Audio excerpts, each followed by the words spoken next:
Morning, Hugo. Today is the final chapter of the book, and today is the 30th of January 2020. So I've done quite quick the last few chapters. Before I start, I just wanted to talk to you to say a few things. First thing is, last year when I came to Japan, I just wanted to share this with you. I was incredibly surprised and proud of you for how you had moved to Japan, and not only that, but how you did kendo. Because I remember when you was in England, sometimes you was a little bit cautious about doing some things, but it was really surprised, and it was really incredible that you went to Japan and you decided to do kendo.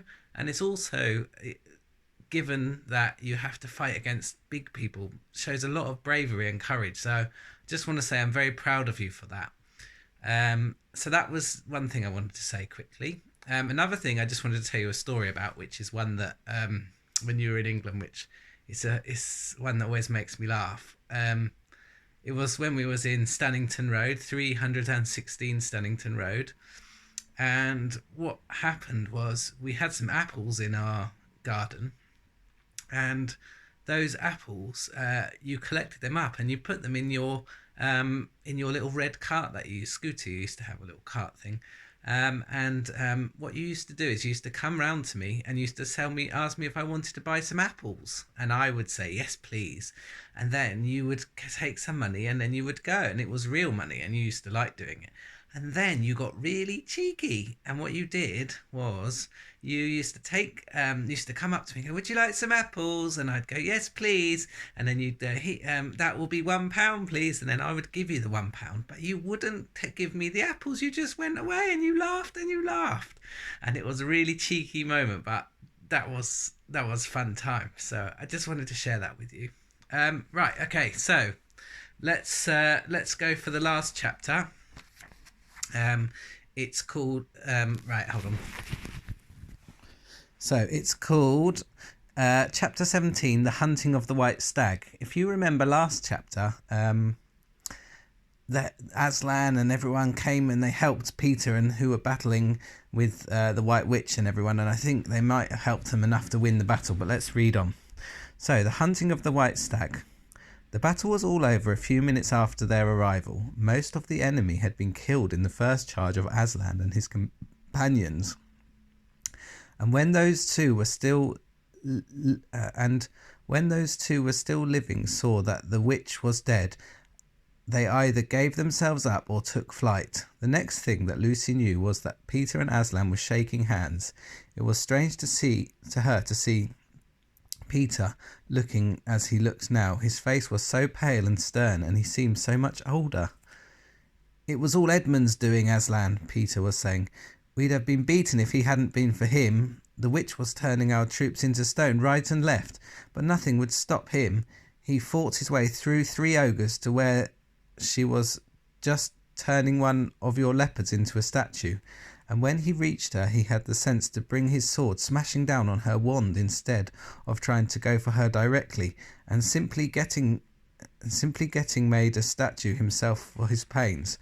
That was the mistake all the rest were making. Once her wand was broken, we began to have some chance. If we hadn't lost so many already. He was terribly wounded. We must go and see him." They found Edmund in the charge of Mrs. Beaver, a little way back from the fighting line. He was covered with blood. His mouth was open, and his face a nasty green colour. "Quick, Lucy," said Aslan. And then, almost for the first time, Lucy remembered the precious cordial that had been given her for a Christmas present.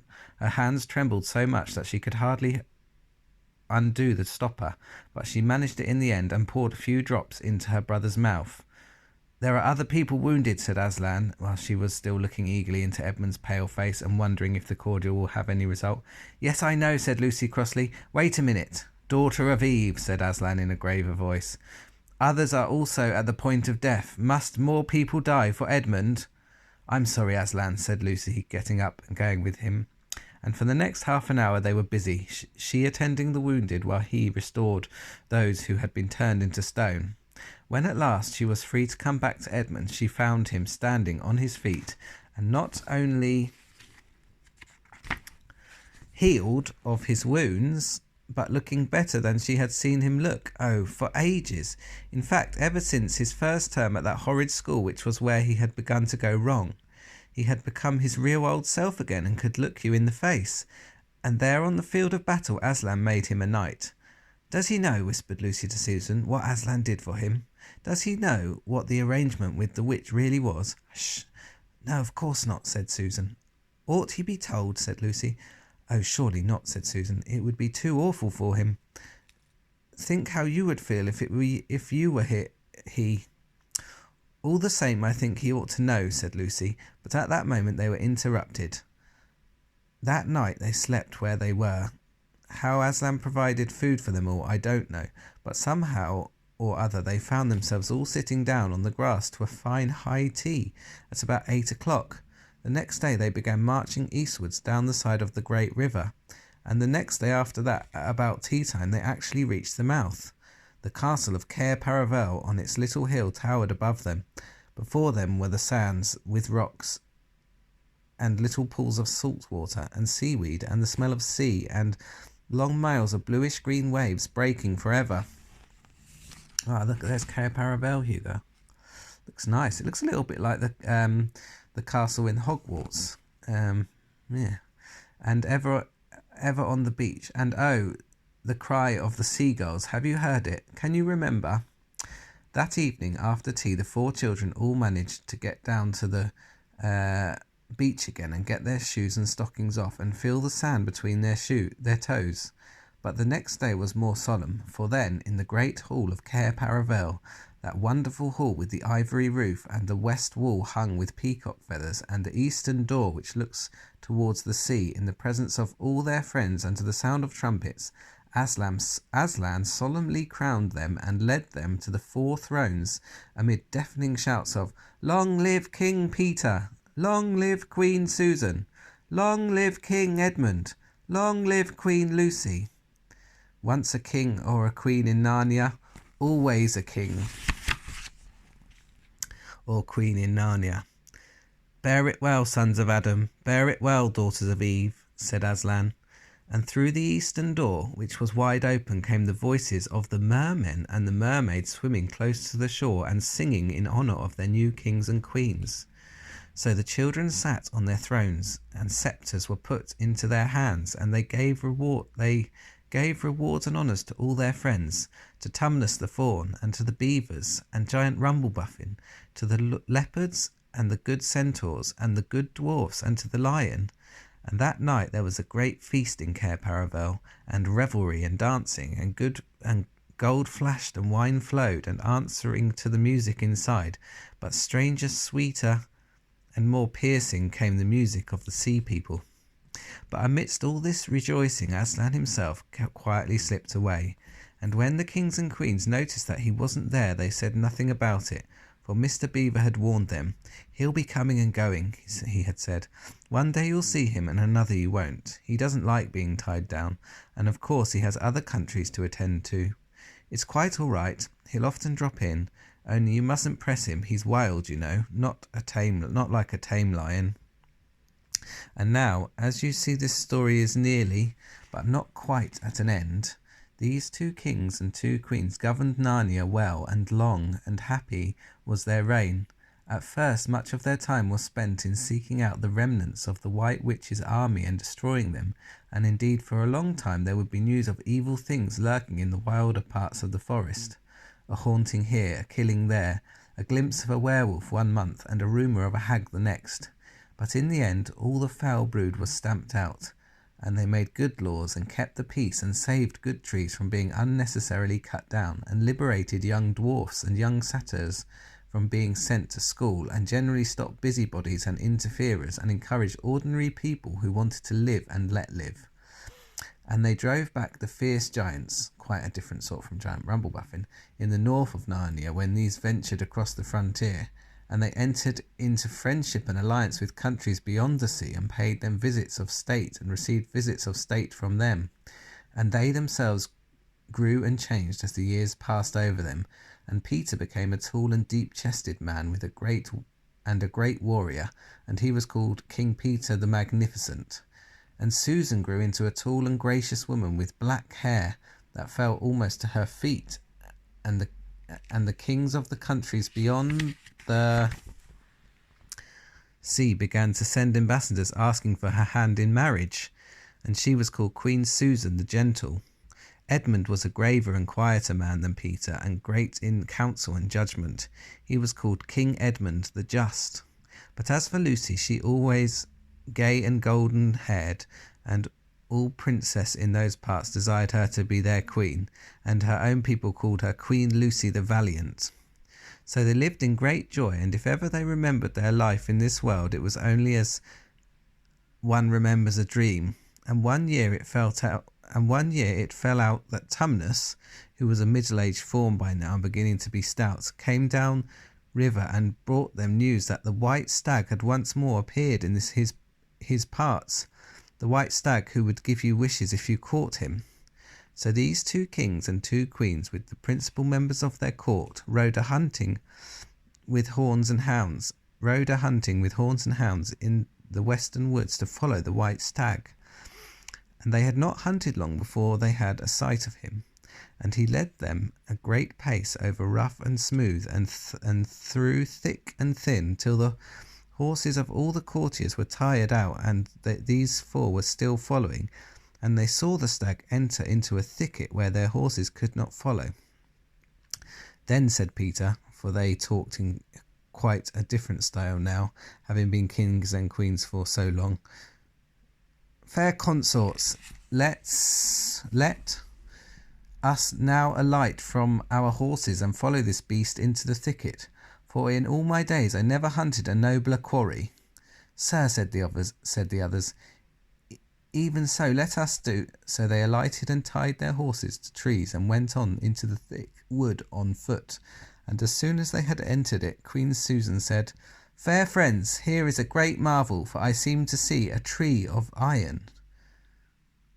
"Madam," said King Edmund, "if you look well upon it, you shall see it is a pillar of iron with a lantern set on the top thereof."